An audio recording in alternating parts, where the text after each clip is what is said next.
Blue ফেরি লায়লার বর্তমান বয়স ৪৮ বছর। মামুনের সঙ্গে সম্পর্ক জড়ানোর আগেও তিনি ২টি বিয়ে করেছেন। বর্তমানে তার ৩টি কন্যা সন্তান রয়েছে। ১৮ বছর বয়সে লায়লা প্রথম বিয়ে করেন সেনাবাহিনীর এক মেজরকে। সেই মেজরের ঘর আলো করে জন্ম নেয় একটি কন্যা সন্তান। জানা গেছে, মেজরের সাথে বনিবনা না হওয়ায় লায়লা তাকে ডিভোর্স দেন। সমাপ্তি ঘটে তার প্রথম বিয়ের। প্রথম স্বামীকে ডিভোর্স দিয়ে সেনাবাহিনীরই আরেক কর্নেলকে বিয়ে করেন লায়লা। সেখানেও জন্ম নেয় ২টি কন্যা সন্তান। কিন্তু এই বিয়েও টেকে না লায়লার। তাসের ঘরের মতোই ভেঙে পড়ে তার দ্বিতীয় সংসার। ২ স্বামীর ঘর করার শেষে তিনি বেছে নেন একা জীবন। ৩ কন্যাকে পাঠিয়ে দেন তাদের নানির কাছে।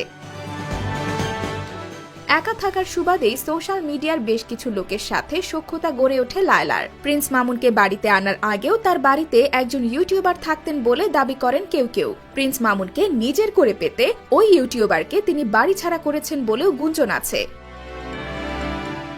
লায়লা পড়াশোনা করেছেন প্রাচ্যের অক্সফোর্ড খ্যাত ঢাকা বিশ্ববিদ্যালয়ে। তিনি জন্মেছেনও বেশ ভালো পরিবারে, কিন্তু তারপরেও নিজের ছেলের বয়সী মামুনের জন্য নিজেকে বানিয়ে ফেলেছেন হাসির পাত্র। গোটা দেশের মানুষ আজ তাকে নিয়ে হাসি ঠাট্টা করছে। যে যেভাবে পারছে নোংরা আক্রমণ করছে। লায়লার যে বর্তমান অবস্থা, তাতে তিনি চাইলে এসব হাসি ঠাট্টা থেকে নিজেকে আড়াল করতে পারেন, কিন্তু কোনোভাবেই তা করছেন না। উল্টো মামুনকে পেতে কখনো তিনি ফেসবুকে এসে কান্নাকাটি করে লাইভ করছেন, তো আবার কখনো মামুনের নামে মামলা করছেন, যা নিয়ে নেটিজেনদের মনে তৈরি হয়েছে নানা প্রশ্ন। ৩ কন্যার মা হয়েও কেন এসব করছেন লায়লা? এর সবটাই কি আলোচনায় থেকে ডলার কামানোর ধান্দা, নাকি এর পেছনে আছে আরো বড় কোনো কারণ? লায়লার ইন্টারভিউগুলোতে দেখবেন তিনি বেশ গুছিয়ে কথা বলেন। কথা বলার ধরনেই বোঝা যায় তিনি বেশ শিক্ষিত। আপনি হয়তো ভাবেন লায়লা যা করছে তা না জেনে বুঝে করছেন, কিন্তু বিষয়টা মোটেই তেমন নয়। লায়লা খুব ভালো করেই জানেন তার অধিকাংশ কাজই নির্লজ্জ আর বেহায়াদের মতো। তবে তার দাবি, ভালোবাসার জন্যই তিনি এমন ব্যক্তিত্বহীন হতে বাধ্য হয়েছেন। অর্থাৎ তিনি যা করেছেন তার সবই মামুনকে ভালোবেসে করেছেন।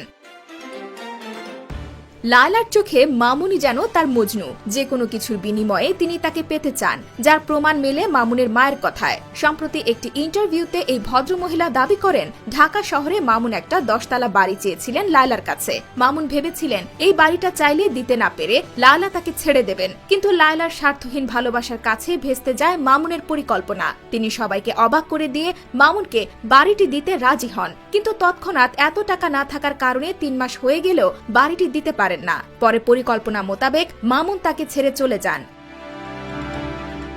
মামুনকে পাবার জন্য এমন কিছু নেই যা লায়লা করেনি। এই ছেলেটার জন্য তিনি মার খেয়েছেন, মামুনের বাবা মায়ের হাতে পায়ে ধরেছেন, এমনকি মামুনের বন্ধুদের কাছেও ছোট হয়েছেন, কিন্তু কেউই কিছু করেনি তার জন্য। উল্টো সারা দেশের মানুষ এখন তাকে নিয়ে হাসি ঠাট্টা করছে। মামুনকে ভালোবেসে যেন এই অপমান আর নোংরা কথাই তার একমাত্র পাওনা।